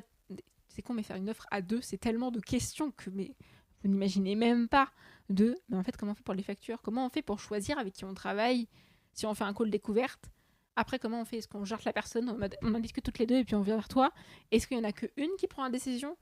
Sauf que c'est quand même beaucoup de responsabilité parce que ça veut dire que si ça se passe mal, c'est aussi la responsabilité de celle qui a décidé que c'était une bonne idée. Sachant qu'on se fait beaucoup confiance, mais on sait jamais. Donc c'est beaucoup de questions. Et du coup, on s'est dit, la première chose qu'on doit avoir, c'est un contenu. C'est quelque chose qui nous correspond d'abord. Et après, il y aura des personnes qui viendront nous contacter, etc. Ou on ne sait pas. Mais c'est ça, c'est qu'on a envie que les personnes qui viennent et que les opportunités qu'on va avoir, elles nous correspondent à 100% et que ce soit pas juste ouais, bon, c'est intéressant, mais ouais, bon, intéressant quoi. Bah non, je n'ai pas dit que tu me dises que tu es intéressante. Je veux que tu me dises que je sois extraordinaire, en fait. Parce que je suis extraordinaire, je suis pas juste intéressante. Ce que je fais, c'est à la hauteur de ce que je suis. C'est pas juste un dixième de ce que je produis, tu vois. Donc ouais, la maison d'édition, c'est un vrai rêve. Et je pense qu'on n'a pas juste de faire une petite maison d'édition en mode, bah, on met en page ton bouquin et puis on trouve des gens pour le distribuer. On a envie, je pense, en tout cas, moi, c'est mon envie de faire aussi la diffusion et de permettre à la personne donc à l'entrepreneur qui publie son bouquin, de le permettre de, bah, comment on fait après pour le diffuser et pour qu'il soit entendu et pour qu'il soit lu et pour qu'il ait un écho. Donc, de réfléchir à toute la stratégie social media qu'il y a derrière, mais la stratégie aussi des interviews qu'il y a derrière. Que peut-être si notre podcast existe encore, je l'espère, bah, il passe sur notre podcast pour aussi avoir un écho de comment il a fait pour travailler sur son livre, pourquoi ce sujet et pas un autre. Donc ouais, dans 5 ou 10 ans, j'espère que... Je croise les doigts, Marine, j'espère que notre maison d'édition existera et que... Je sais pas si dans 5 ans, elle aura publié des bouquins, mais je pense que d'ici 10 ans, elle aura publié au moins ton bouquin, je l'espère. J'en discute beaucoup avec ma soeur aussi, elle a beaucoup envie de publier un bouquin de non-fiction sur des conseils de dev perso. Donc j'espère maison d'édition et puis j'espère d'autres podcasts. J'espère que c'est con, mais j'espère que j'aurai fait d'autres choses, tu vois. J'espère que j'aurai toujours cette envie d'être ambitieuse en fait. Tu crois que la Diane dans 10 ans, elle dirait quoi, la Diane d'aujourd'hui? Ah, la Diane de dans 10 ans Ouais.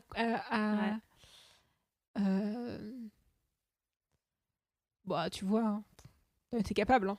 Franchement, la seule chose que t'as faite, c'est que tu t'es prise au sérieux et que t'as toujours considéré que c'était du plaisir de faire des choses. Et je pense qu'elle lui dirait aussi un peu courage. Parce que des fois, je l'oublie aussi que je suis courageuse. Carrément. Bon, merci. J'étais trop contente d'en savoir plus sur toi et de pouvoir creuser. C'était vraiment chouette. J'ai découvert des belles choses. Merci à toi d'avoir accepté de m'interviewer. Parce que y a pas mal de personnes qui m'ont demandé, qui m'ont dit « Ah, j'aimerais bien ». Enfin, c'est ma sœur qui m'a soufflé l'idée. Au début, je me disais « Ah, je pourrais le faire ma sœur, parce que c'était aussi le premier épisode, donc c'était un peu marrant de revenir sur les pas. » Puis après, je me suis dit « Ah, bah, ça pourrait être intéressant d'avoir Marine, parce qu'elle me connaît très bien. » Mais ouais, quand on a fait l'interview, et puis c'est un peu marrant aussi qu'on soit un peu double avec quelques années de différence, de me dire aussi, bah, je pense que t'es la personne la plus adaptée aussi à m'interviewer. Et puis t'avais déjà un podcast d'interview, donc je me suis dit que c'était quand même un exercice assez facile, entre guillemets, pour toi. Bah, c'est cool, j'ai adoré, merci.